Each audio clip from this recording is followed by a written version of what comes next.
Hello to everybody.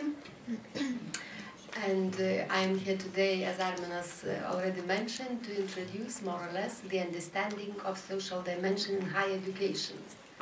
Actually, I liked the title very much. It was suggested by Arminas first when I got it, the suggestion. However, when I started to prepare the presentation, I still liked the title, but I realized that it's quite difficult to present in 20 minutes the understanding of social dimension in higher education, having in mind that it's actually, as Arminas mentioned, more or less the first event devoted to this topic, that is to social dimension in higher education in Lithuania, though on the political agenda of the Bologna process, the issue has already been for more than 10 years. Yeah, so here I am to speak more or less from my own experience, not that much of my primary obligations as Director of Quality Management Center, but as a member of the Bologna follow-up group, working group on social dimension and lifelong learning. And I'll try to share with you today the understanding I have as a person, and also how it is understood more or less and proclaimed in Europe and here in Lithuania. Well, first of all, what I would like to say that though it's the first, more or less, the first event organized on social dimension in Lithuania, let's say, it doesn't mean actually that, well, how could I say that we don't deal with it. Actually, we do, and you'll see. And but the problem is, maybe not the problem, but the case, that we are not that much aware of it. And we, so to say, we are not aware of the discourse, we are not aware of the concept itself and what it contains. And yeah, so you'll see as we continue that some of the things are really familiar to you and you deal with them more or less every day, I guess, but just you do not, so to say, rationalize maybe. Yeah, so what actually today means diversity, more or less social dimension, to me, first of all, as a concept, it is related more or less to diversity. That's what I say, that it's quite difficult to define. It's diversity around ourselves and how do we embrace it, and not only because we embrace it that it's on political agenda and let's say politicians say that it's important and somebody allocates money and we write projects and implement them, but also because if we make, so to say, if we understand the value of the diversity and make use and profit of it, so we'll see that once we embrace ourselves as whole personalities, what value we get, and then if we accept others as they are, and not just accept and let them stay with us, but cooperate with them and get the value, so really we get added value, and that's how it works. Yeah, so social dimension in the Bologna process and implementation, and its implementation in higher education. So yeah, more than 10 years on the political agenda, and it's symbolic also that this event, it was more or less initiated by students, and today in Lithuania it's again, we we open the discourse, so to say, academic discourse on social agenda, also by initiative of students, Lithuanian and Swiss. And you see that in 2005 it was again by the ministers already described as an integral part of European higher education area. And at the same time I would like to present you the more or less already the, so to say, the results of the implementation. As you know, European University Association also does research and publishes reports on the implementation of the Bologna reforms, and let's say what the results were in 2007 about the implementation of social dimension in Europe. And of course, these results are based on the questionnaires and interviews done with the institutions of higher education. And you see that actually in 2007, though we, let's say Lithuania, so to say, didn't speak about it as we do today, but anyway, Lithuania also participated in these interviews and surveys, and majority of the institutions all over Europe, including Lithuania, you see 97%, they support the idea actually, yeah, that of integration of underrepresented groups into higher education. However, only 17 of the institutions believe that socially disadvantaged groups are going to have better opportunities in the future. And 69% thought that these opportunities will improve slightly or remain the same. But I remind you that these are the institutions, yeah, which think this way. It's not the national systems or politicians, and also 50% of the institutions stated that they, at that time, have been doing as much as they could. And some countries, Lithuania including, thought, you see that it's more than 20% of the countries which participated in the institutions. I mean, when I say countries, it's higher education institutions, that actually primarily it's not the responsibility of the institution to implement social dimension in higher education. Yeah, and then following the political agenda of the European Union, already in the London communique, you see the ministers more or less, so to say, formulated the objective of social dimension in higher education, that the student body entering, participating and completing higher education should reflect the diversity of our populations. Yeah? And here it is important that they stress not just on entering. As here in Lithuania, when we more or less discuss social dimension today, we put a lot of emphasis just on access, yeah, on entering. But it's not just about entering, yeah, and bringing the value, as it was mentioned here, for oneself and society. It's about being successful in higher education, yeah, gaining. It's, so to say, it's what it can provide, its value, and then completing and being afterwards already, yeah, useful to oneself and to the others next to you. So, and for this we need much more, yeah, than just for widening the access.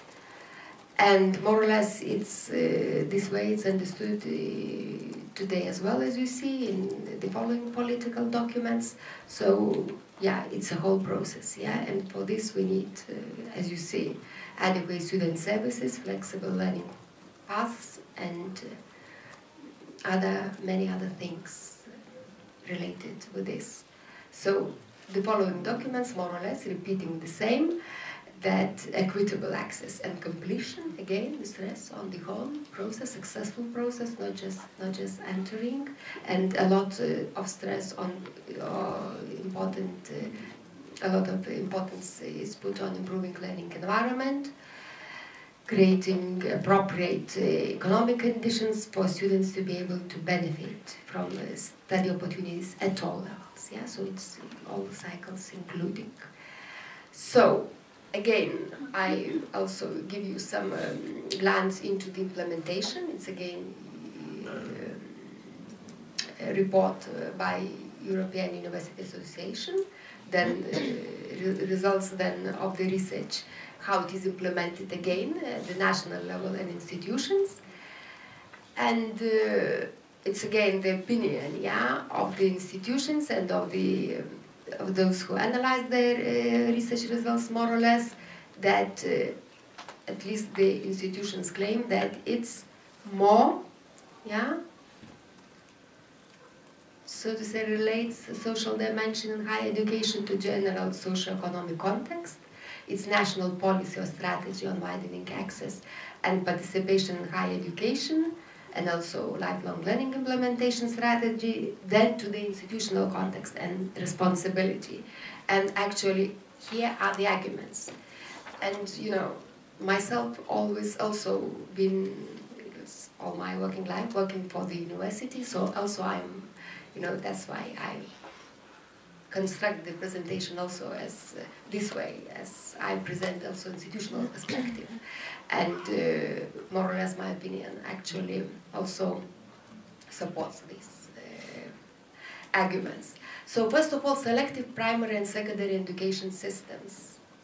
They, if you do not have any alternative routes, yeah, and compensation mechanisms, there is no possibility.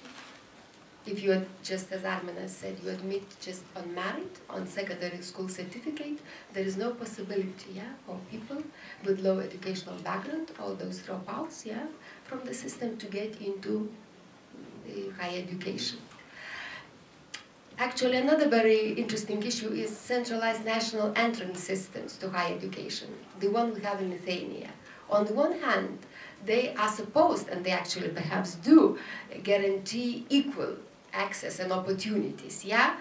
But on the other hand, speaking about social dimension, they don't allow institutions, let's say, to choose their students directly in this aspect. If you just wanted to provide some access to some students, to some target group, you couldn't do it because of the general requirements. As students enter, just according to the system, just strictly based on merit. Yeah, alternative access routes, whether they exist or not, it's also, well, I would say institutions cannot do much about it, yeah? It's the issue of the whole national education system. Funding systems also matter a lot.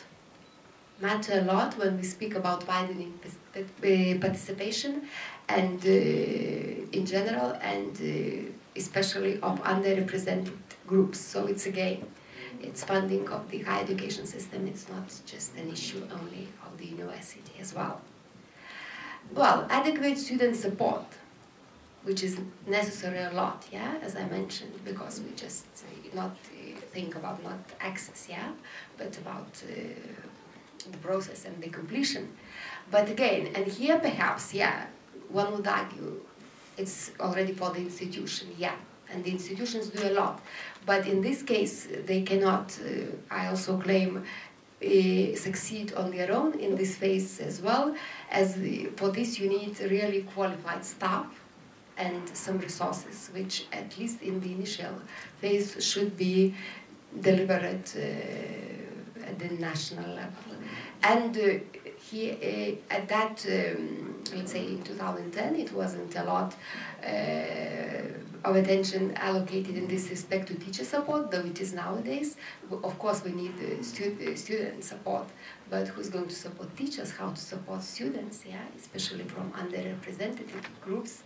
They also need to have some additional competencies and skills. So, yeah, not just policy, but also certain resources should be allocated if we agree that it's important and if we are to implement it. So also some facts from the Bologna process implementation report. It's already 2012. Yeah. So most common targeted underrepresented groups, which are more or less defined by European countries. So most common among them is disabled students, and Lithuania is also among those countries. When we speak about social dimension, let's say, or when we have to provide data on social dimension, what we do so in Lithuania, we as well. First of all, we mention support of disabled students. Then socioeconomically disadvantaged students, low income, low educational background, and orphans. In Lithuania, I would like to pay attention that more or less we understand it and support in a similar way, but we do not stress up to now that much and take into consideration low educational background. We just say low income, orphans and disabled students. And also, as Arminas mentioned here, we still mention and we allocate these social grants on merit as well. And other groups, it depends on the context, and I'm actually, personally, I don't think that it's going to be unanimously in someday all over Europe, some target groups defined. Every country should define them for themselves according to the structure of its population. Yeah, so the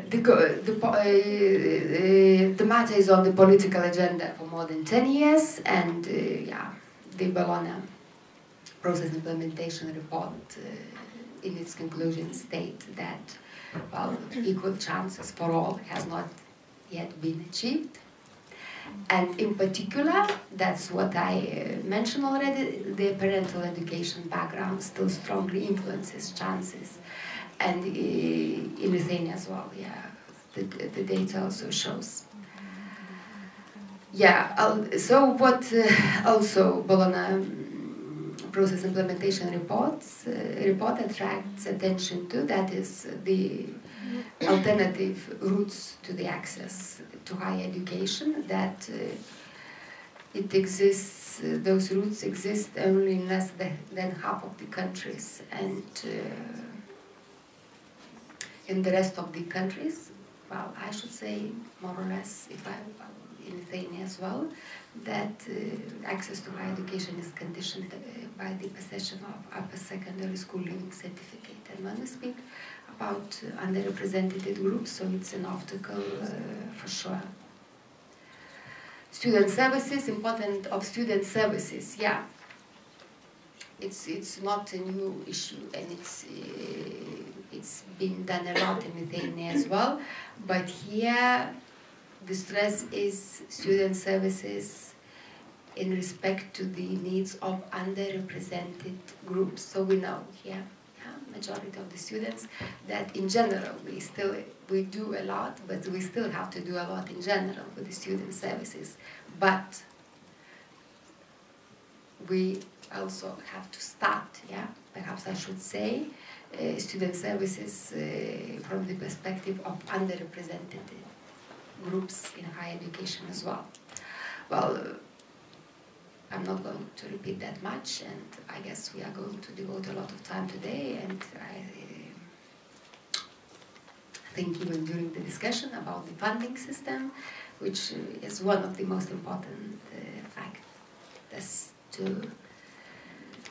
for the implementation of social dimension in higher education, and this is without any doubt one of the most important things. So the last communique, and the ministers more or less, they, so to say, stressed once again the importance of social dimension. If you look at the text of the communique, so social dimension is, so to say, is devoted more and more text.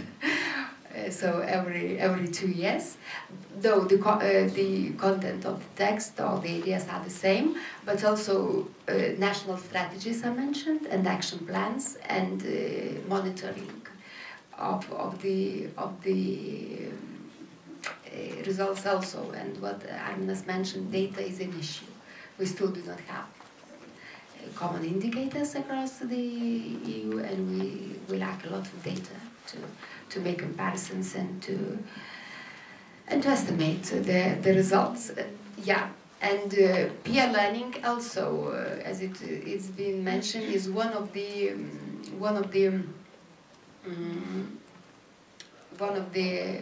ways suggested by the ministers, and also by the quite recently by the European Council as well, as one of the ways how to improve the social dimension, though politically, as I already mentioned, it's quite difficult to imagine that we are going to have unanimous policy for all EU on social dimension implementation. So it's peer learning, it's good practice, and how it works in different contexts.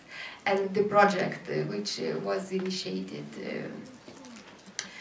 quite recently. It's peer learning, which was already mentioned, for social dimension.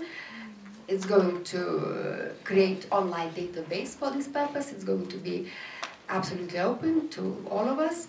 And actually I checked already if this website is open, but not yet. But they promise, the project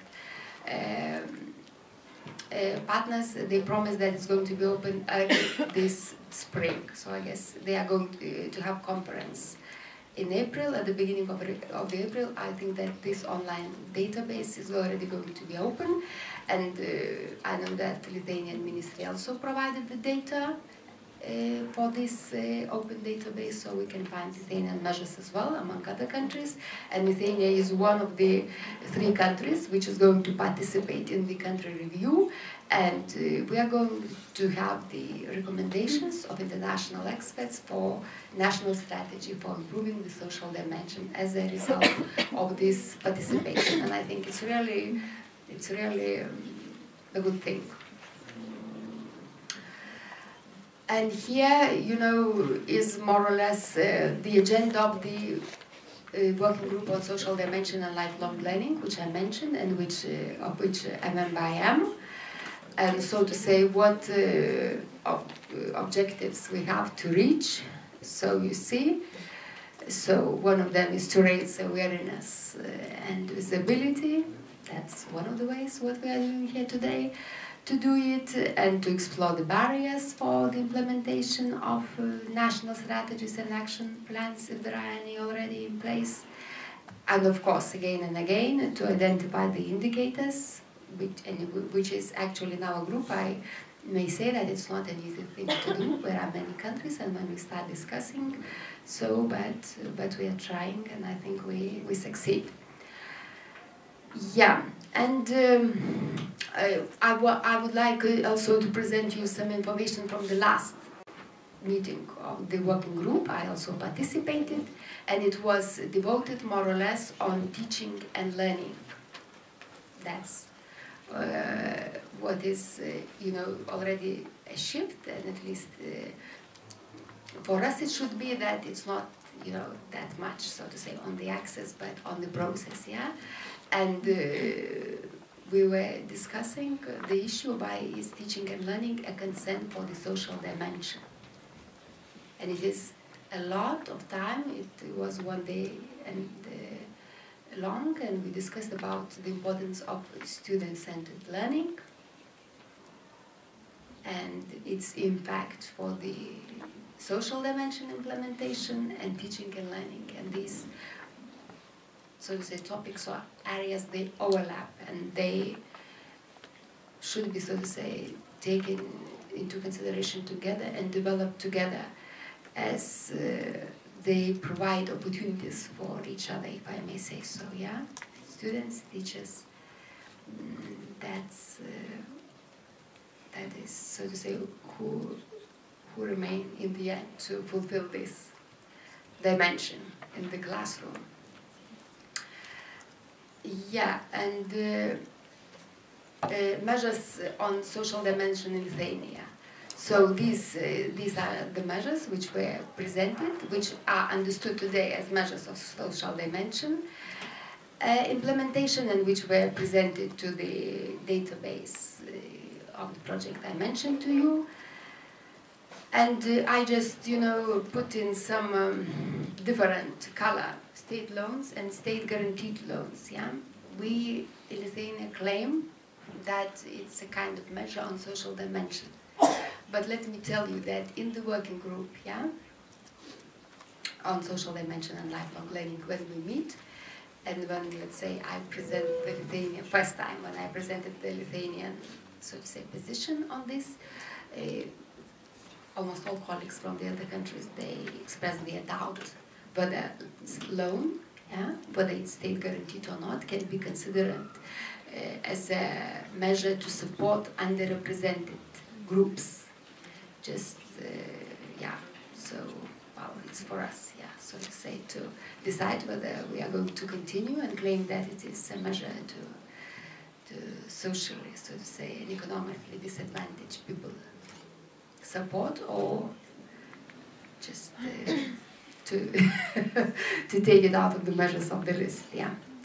So here are the numbers. In numbers, how much of the social grants and you see in liters and in euros we allocate to support students from low-income families, the disabled students and orphans, but also as married also here it is a criteria as well to get this social grant, as Armin has mentioned it. And of course, support to the students with disabilities. So also this, in terms of numbers, yeah, this support is very much increasing. Student numbers in higher education, disabled student numbers is really increasing. So I think that it's really a good practice and it should be analyzed more. Yeah, and I see that my time is more or less already up, but I would like also to present one more project which is almost finished. It was also a European project about peer learning, expanding opportunities, and Lithuania also took part in it. It's actually Vilnius University what participated. And as a result of this project, I haven't seen them yet, but they are going to be recommendations on funding, monitoring, quality assurance and networking for 4 countries, including Lithuania as well. So I think that it's going to be also quite valuable information. But what I liked about Expando project very much, so I liked this, so to say, I don't know, statement or whatever.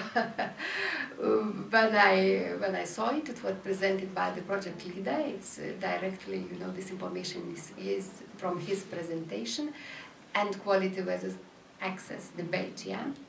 For myself, it's actually was also very at first, like this I was, when, you know, working in quality assurance, of course, I also, even myself, as a person and discussing with the colleagues, you always, you know, just have to wait whether, you know, what about access of people who don't have enough skills, what about quality, whether we are going to, so to say, to lower the standards and things like that.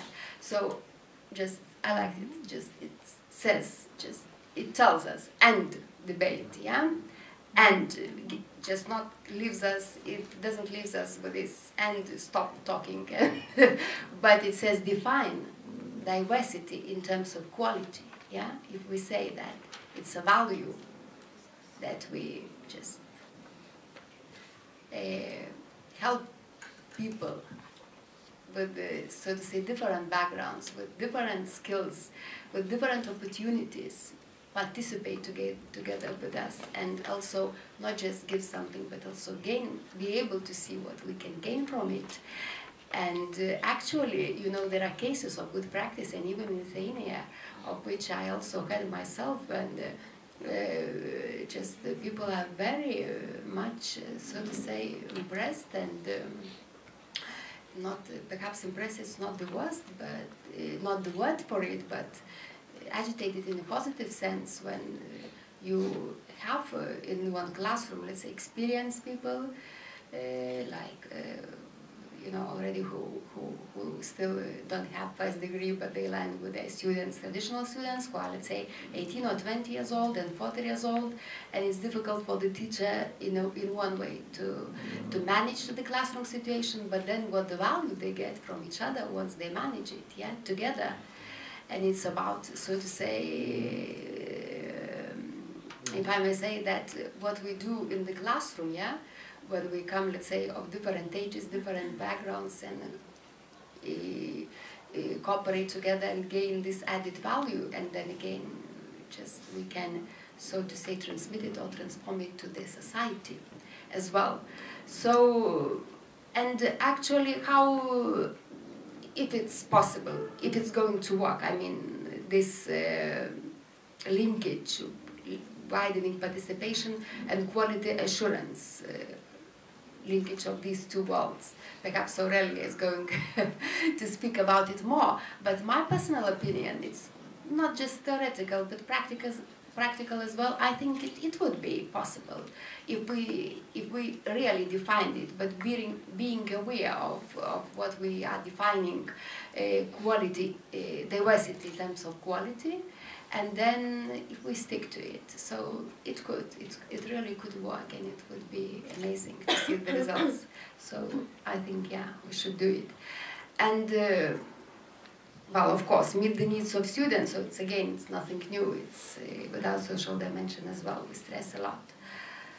Yeah, so what I would like to say, so to say, at the end of it, so first of all, you know, speaking about diversity, we are diverse ourselves, yeah? Every one of us as individuals. So we just, about managing diversity, we have to manage ourselves as well to get the whole value of our personalities, yeah? So you see more or less how many dimensions, to say, our personality may be described in how many, yeah? Target groups we can be distributed. So it's a huge challenge. Yeah, and it's difficult, so to say, to present this general understanding on the diversity, and I haven't spoken anything about, let's say, such issue which is discussed a lot today as social dimension in mobility. For this, I just present the last picture, as I already have no time to discuss. We also have challenges on this. So that's all more or less for the time being. Thank you. Thank you, Inga.